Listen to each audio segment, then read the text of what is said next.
misterio del algodón. El autor se dedicaba a estudiar montones de datos digitalizados, analizando cómo se distribuyen los ingresos en una sociedad.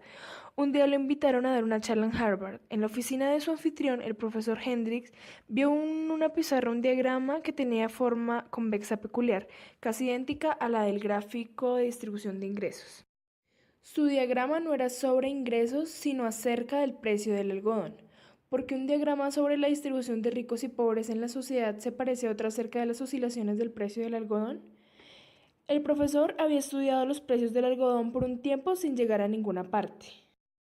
Por entonces, los economistas de la corriente principal ya habían redescubierto la hipótesis de Bachelier sobre la variación de los precios como un juego de cara o cruz. Aún así, sin importar cómo manipulara los números, no podía hacerlos encajar en el modelo de Bachelier. Había demasiadas subidas y bajadas y la medida estándar de su variación no dejaba de cambiar con el tiempo. Había unos años de estabilidad y otros de gran agitación. Ninguna de sus herramientas estadísticas podía resolver el enredo. Debido a esto hicieron un trato. El autor se encargaría de los precios del algodón. Él compuso una enciclopedia de precios del algodón diarios, semanales, mensuales y anuales que abarcaba más de un siglo, y los ordenadores lo ayudaron a buscar pautas. La investigación aportó nuevas perspectivas, pero la tortuosa vía por la que llegó a esos descubrimientos se convirtió por derecho propio en una parte de la historia de la economía fractal. Pista número 1. Una ley potencial llovida del cielo. Las leyes potenciales son comunes en física y constituyen una forma de lo que ahora el autor denomina escalamiento fractal. El juego de Sieve consiste en tomar un texto y contar cuántas veces aparece cada palabra del mismo, luego se le da un rango a cada palabra. Jugando con la ecuación, podía construirse un poderoso instrumento de medida social. Una mejora de la fórmula de Sieve permitía cuantificar la riqueza de vocabulario y darle una puntuación numérica.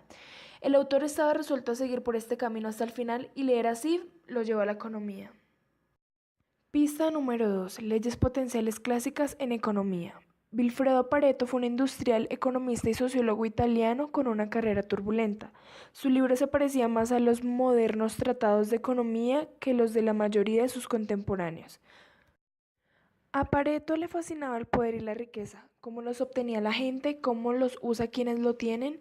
El abismo entre ricos y pobres siempre ha formado parte de la condición humana, pero Pareto resolvió medirlo.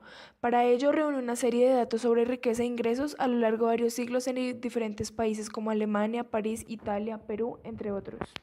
Los datos que se ajustan a una ley potencial exhiben una pauta inequívoca cuando se representan en papel logarítmico.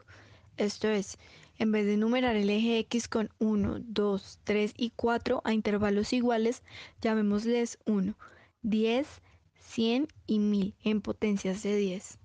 La pendiente de la recta es también la potencia en la ley potencial. Otros datos más complejos pueden exhibir pendientes más o menos inclinadas sobre el papel. En cualquier caso, si hay una ley potencial en juego, aparecerá alguna línea recta. Los cálculos de Pareto estaban sesgados por las limitaciones de sus datos. Pareto pensaba que la ley potencial de los ingresos era la misma para todas las clases sociales. Las leyes potenciales como la de Pareto aparecen por doquier en economía. Paul Levy es reconocido como uno de los más grandes probabilistas. En su tiempo fue ignorado en gran medida por los otros matemáticos de su país. Algunas de sus ideas más inusuales nunca se publicaron, le parecían demasiado obvias. Levy no llegó a la teoría de la probabilidad hasta la antesala de la cuarentena, cuando poco después de la Primera Guerra Mundial fue requerido para dar lecciones sobre errores de tiro. Pronto emprendió una obra original llamada Distribuciones de probabilidad estables. La campana de Gauss es igualitaria. Cada dato separado se suma al conjunto, pero ninguno tiene capacidad de dictar la estadística del todo. La curva de Cauchy, en cambio, es dictatorial y no igualitaria. Los puntos con valores extremos pueden dominar y dominan el todo. El caso del algodón. Hay tres pistas: las leyes potenciales, la distribución de ricos y pobres y la matemática de las distribuciones de probabilidad L estables. La primera es una visión general del mundo, la segunda un ejemplo práctico en economía y la última un conjunto de consideraciones matemáticas al que nadie le encontraba utilidad. Created using Powtoon.